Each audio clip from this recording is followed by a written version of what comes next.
Well, as you know, every day just after 9 o'clock here on Times Radio, we discuss the big stories of the morning. Our favourite day of the week is Tuesday, when we get to speak to our leaders panel. The former Scottish Labour leader, Kezia Dugdale, has come all the way from Fife to join us in the studio. Good morning. Good morning, Kezia.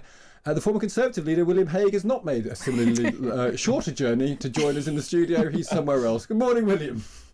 I am in Oxford. Thank you very much. Do you have a job there, or are you just hanging out? Yeah, well, both.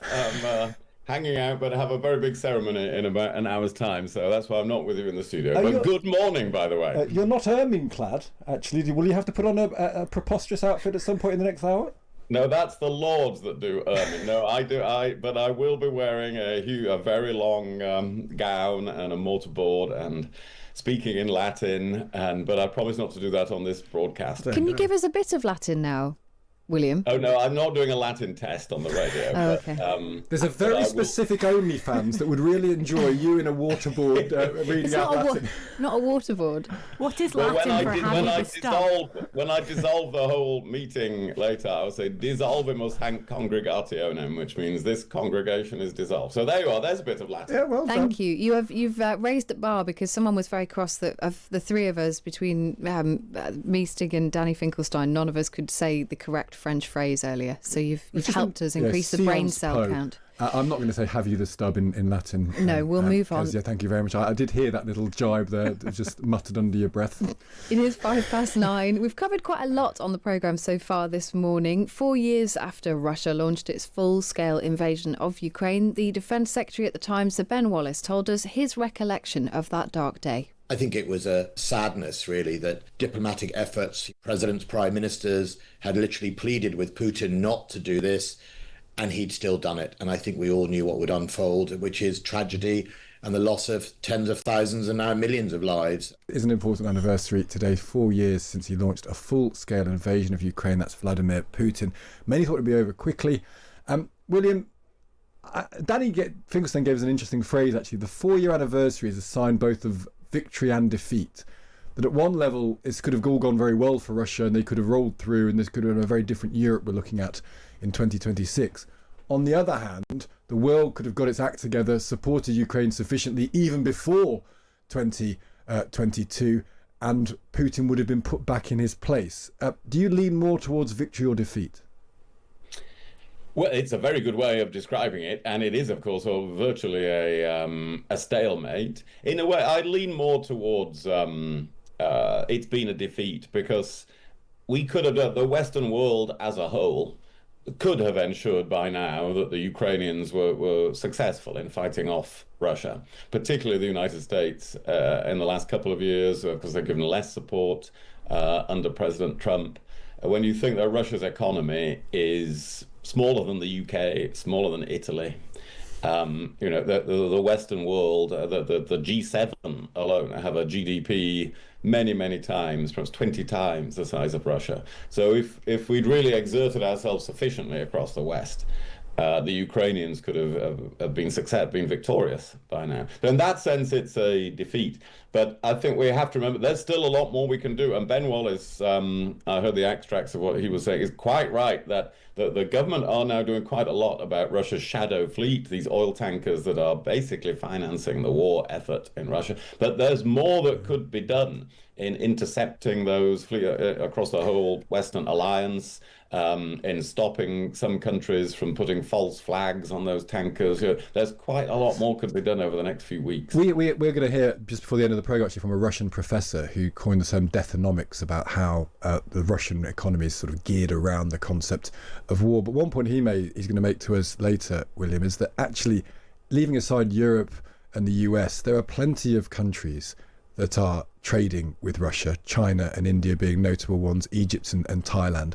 And actually the number of imports into Russia have gone down. Their exports have actually increased. And so they've got a balance of trade that's better now than it was in 2022. So the idea that Russia is going to somehow collapse in on itself, which we hear all the time, we heard Ben Wallace say it, we hear it from well-meaning Westerners. They might be right, but equally the opposite might be true, that Russia is just sort of geared to limp along indefinitely.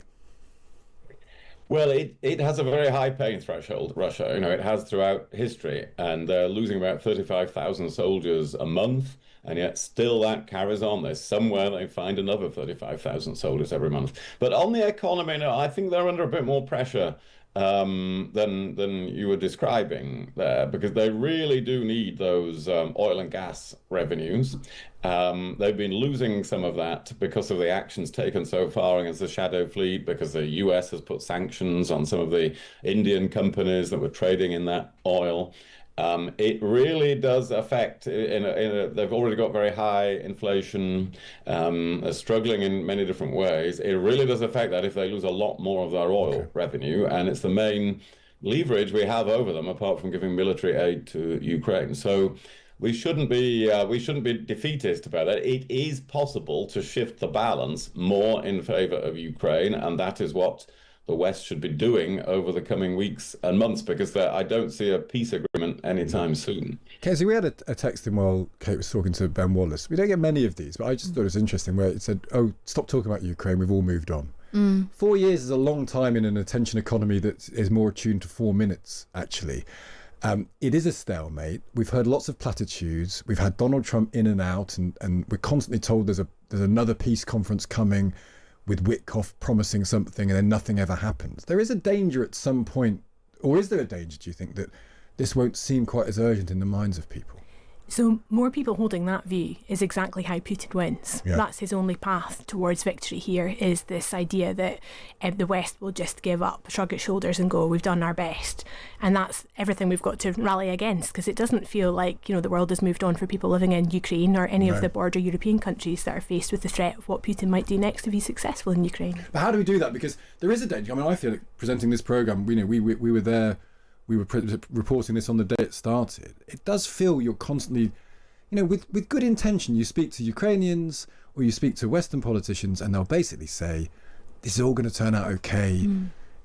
And there's a point where you think, I'm just worried that we're just being fed a sort of platitude that isn't necessarily right.